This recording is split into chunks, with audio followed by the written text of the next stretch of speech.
સારી રીતે ચાલતો હશે એવી આપણે આશા રાખીએ છીએ। આ પહેલાં આપણે તમને ઘણા બધા વિડીયો છે પહોંચાડેલા છે। આ વિડીયો છે એ જોજો, આપણે સરળ ભાષામાં અને તમને સમજાઈ જાય એવી રીતે પાઠને છે પ્રસ્તુત કરવાનો પ્રયત્ન કર્યો છે। આ ઉપરાંત છતાં પણ ન સમજાય તો ફોન દ્વારા પણ તમે પૂછી શકો છો। આજે આપણે કક્ષા 5 એમાં હિન્દી વિષય ખૂબ સરસ મજાનો છે એકમ શીખવાના છીએ। તમને ખૂબ મજા આવશે, એટલો સરસ એકમ છે। એકમનું નામ છે એ હું તમને પછી જણાવું છું। સૌપ્રથમ તો આપણને કોઈ પૂછે કે આપણા બે મહાકાવ્યો કયા, તો આપણો જવાબ એવો હશે કે રામાયણ અને મહાભારત। રામાયણ અને મહાભારત એ આપણા બંને પ્રાચીન મહાકાવ્યો છે। તેમાં આજે આપણે રામાયણનો એક સુંદર મજાનો પ્રસંગ છે એનો અભ્યાસ કરવાનો છે। જો રામાયણ છે એવો ગ્રંથ છે કે જે એક આદર્શ સ્થાપિત કરે છે। પિતા તરીકે કેમ રહેવું, પુત્ર તરીકે કેમ રહેવું, પત્ની તરીકે કેમ રહેવાય કે ભાઈ તરીકે કેમ રહેવાય, આદર્શ રાજા કોને કહેવાય, બધા પ્રશ્નોના જવાબ એક રામાયણ છે આપણને આપે છે। એ રામાયણ છે એ આખો ગ્રંથ છે, ખૂબ વિશાળ છે। લગભગ 25,000 જેટલા એમાં શ્લોકો છે। દુનિયાની ઘણી બધી ભાષાઓમાં રામાયણ છે લખાયેલી છે। એમાં આપણે ત્યાં જે રામાયણ મોટે ભાગે પ્રચલિત છે એવા બે નામો એટલે વાલ્મીકી ઋષિ અને તુલસીદાસ કૃત રામાયણ। અહીંયા આપણે આ બંને મહાનુભાવો છે, બંને ઋષિ છે, બંને સંતો છે, એના દર્શન કરીએ।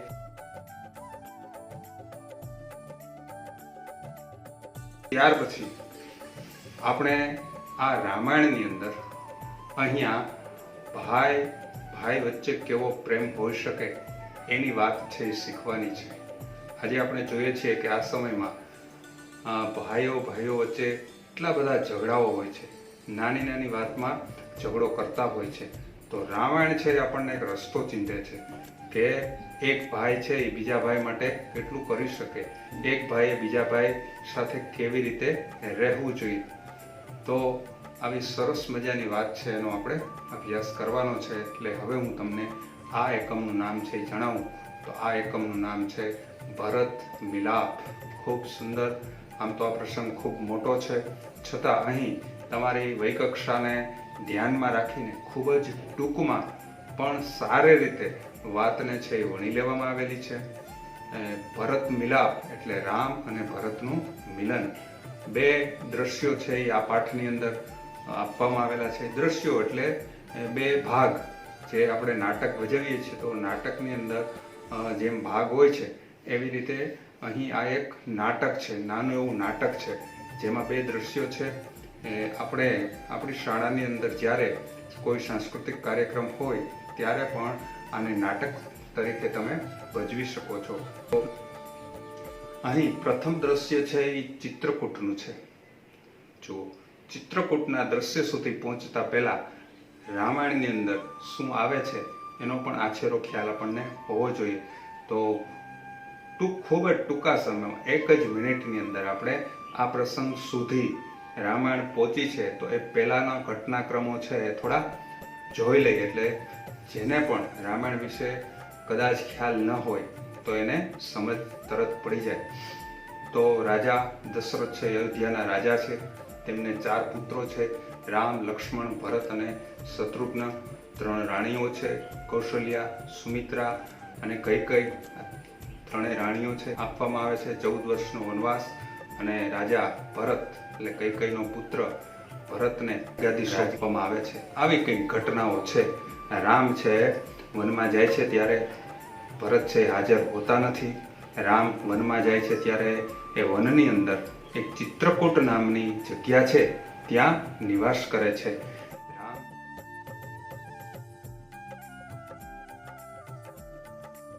માં જાય છે। ભરત જ્યારે અયોધ્યામાં આવે છે, તેને આખી ઘટનાની ખબર પડે છે ત્યારે ભરત રામને પાછા લેવા માટે ચિત્રકૂટ તરફ જાય છે। આવી આખી ઘટના છે। હવે અહીં ભરત છે હજી આવેલા નથી। પેલું દ્રશ્ય કેવું છે કે વનની અંદર, ચિત્રકૂટની અંદર એક કુટિયા હૈ, कुटिया के बाहर राम, लक्ष्मण और सीता बैठे हैं और पास में धनुष बाण लिए लक्ष्मण खड़े हैं। तो ऐसा दृश्य है, चित्रकूट का दृश्य यहाँ मैं आपको दिखाता हूँ। ये देखिए चित्रकूट का दृश्य है, बहुत ही प्यारा दृश्य है। और राम जहाँ रहते हैं वो जगह अपने आप में प्यारी बन जाती है, पवित्र बन जाती है। देखिए आगे क्या होता है। राम कहते हैं कि भाई लक्ष्मण जरा देखो, यह आवाज कहाँ से आ रही है? कोई आवाज आ रही है बाहर।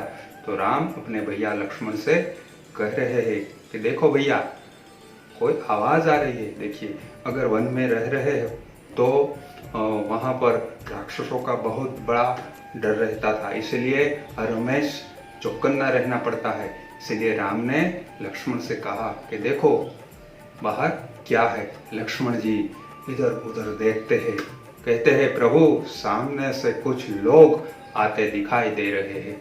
प्रभु सामने से कुछ लोग आते हुए दिखाई दे रहे हैं।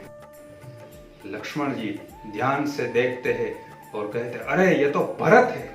देखिए क्रोध से कहते हैं, साथ ही बहुत लोग हैं, हमें सावधान हो जाना चाहिए। शायद वो लोग आपसे लड़ने के लिए आ रहे हैं। देखिए भरत अभी आ रहे हैं, किस कारण से आ रहे हैं वो किसी को पता नहीं, लेकिन लक्ष्मण जी बहुत ही क्रोधायमान है। शेषनाग का अवतार है, इसलिए वो बहुत क्रोधित हो जाते हैं और वो कुछ उल्टा सोचते हैं कि वो राम को मारने के लिए आ रहे हैं, राम से लड़ने के लिए आ रहे हैं। देखिए हम यहाँ लक्ष्मण जी कैसे क्रोधायमान हुए उसका एक छोटा सा दृश्य रामायण से लिया हुआ है।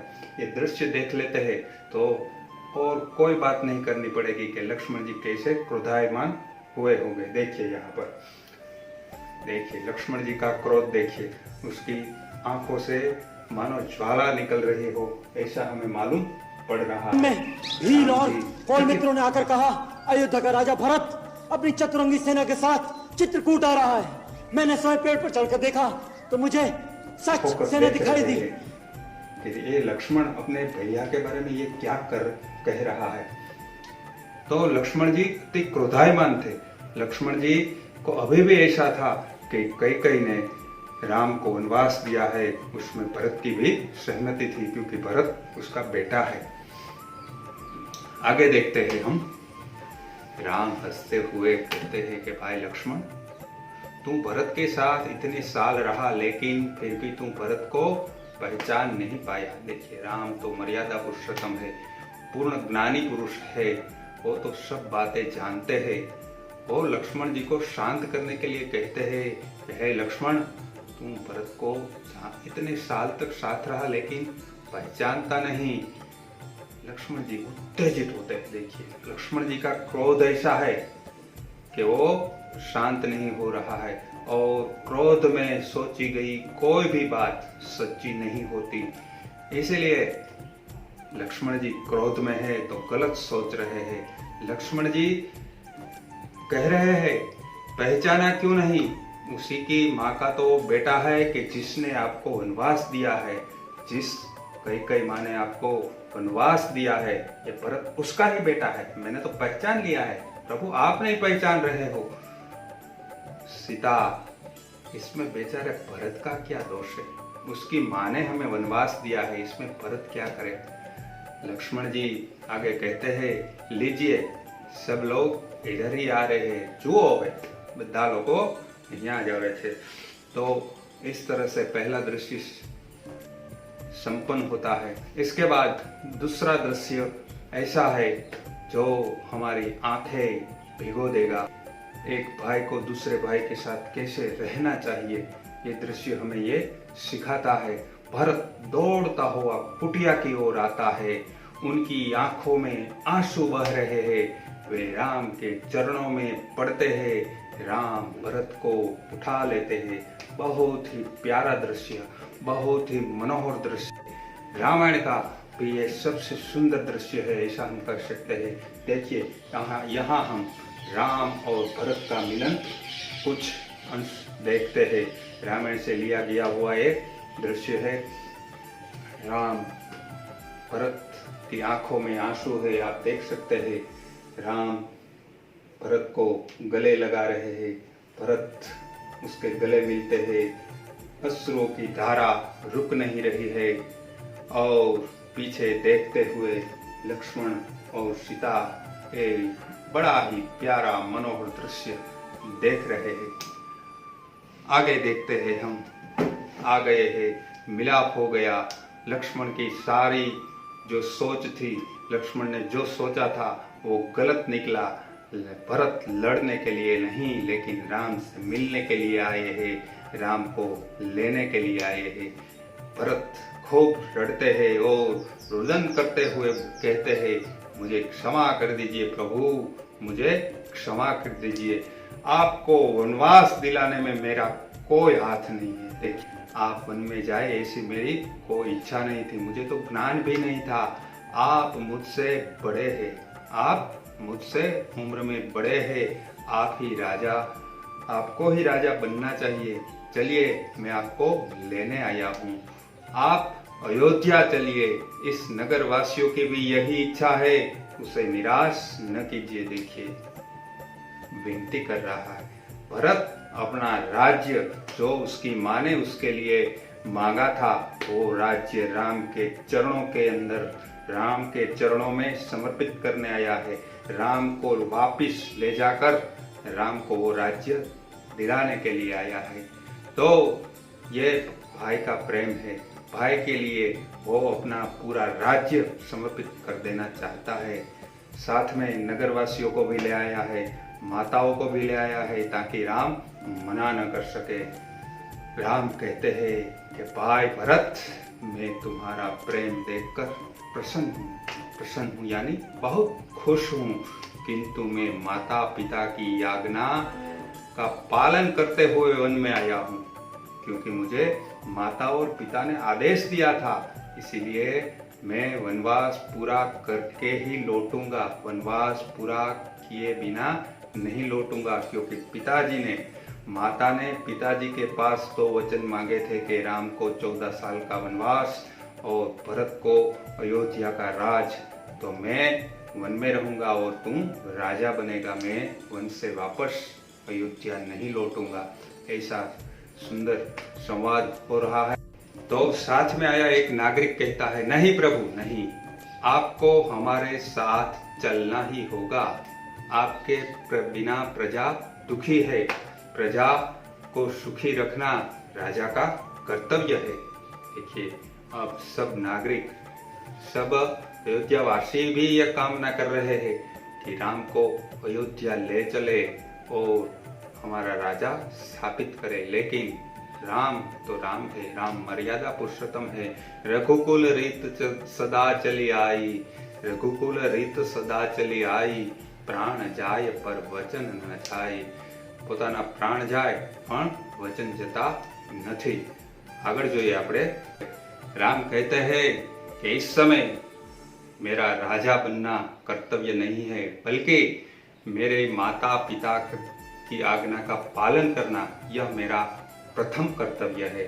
मेरी माता पिता ने मुझे आज्ञा दी थी कि मैं वन में रहूं और भरत आपका राजा बने, इसीलिए मेरा बड़ा और पहला कर्तव्य है कि मैं वन में रहूं, मेरी माता पिता की आज्ञा का मैं पालन करूं। आप उसको राजा माने और उसके आदेश का पालन कीजिए। देखिए राम समझा रहे हैं कि भरत ही आपका राजा है, मैं आपका राजा नहीं हूँ। मेरा कर्तव्य राजा बनना नहीं है, मेरा कर्तव्य है माता पिता की आज्ञा के अनुसार वन में निवास करना। तो भरत कह रहे हैं, कुछ सोच कर कहते हैं। क्या कहते हैं? अच्छा प्रभु, जैसी आपकी आज्ञा, पर मेरी एक विनती है, उसे आप स्वीकार कीजिए। देखिए भरत कह रहे हैं कि जैसी आपकी इच्छा, लेकिन जो साधु महात्मा हमारे यहाँ पहनते हैं उसे खड़काव कहते हैं। तो भरत जी राम के पास से खड़काव मांगते हैं। राम को आश्चर्य होता है, खड़काव खड़काव, क्या करोगे तुम खड़काव का भाई? भरत जी कहते हैं, इन्हें मैं सिंहासन पर रखकर आपके लौटने तक सेवक की तरह राज करता रहूंगा। देखिए, इसको मैं सिंहासन पर बिठाऊंगा। सिंहासन यानी राजा का बैठने का जो आसन होता है वो सिंहासन। मैं उस पर नहीं बैठूंगा, लेकिन आपकी जो ये पादुका है उसको मैं सिंहासन के ऊपर रखूंगा और मैं नीचे बैठकर राज चलाऊंगा। भरत का प्रेम देखकर राम, लक्ष्मण और सीता गदगद हो जाते हैं और भरत को गले लगाते हैं। सब नगरजन विदा होते हैं और ये दृश्य आप यहाँ देखिए, देखने लायक दृश्य। भरत राम की खड़काव अपने सिर पर रखते हैं और देखिए कितने आदरपूर्वक रोते हुए वन से, चित्रकूट से अयोध्या की ओर विदा होते हैं। तो यहाँ पर बहुत ही छोटा सा लेकिन बहुत ही बड़ा संदेश देने वाला एकम समाप्त हो रहा है। एक समय ऐसा था जब रामायण आज से 20 साल पहले दूरदर्शन चैनल पर आती थी, तो उसे देखने के लिए सब लोग अपना काम छोड़कर टीवी के सामने बैठ जाते थे। और वो समय तो ऐसा था कि गांव के अंदर 1 या 2 ही टेलीविजन थे, तो पूरा गांव वहाँ इकट्ठा हो जाता था। खड़े खड़े रामायण देखते थे। हर रविवार को, संडे को ये सीरियल आता था। तो इतनी आस्था है। राम आज भी उतने ही जीवंत है। पदार्थ, मुहावरे और अभ्यास और स्वाध्याय के कुछ प्रश्न है, उसका हम अभ्यास करेंगे।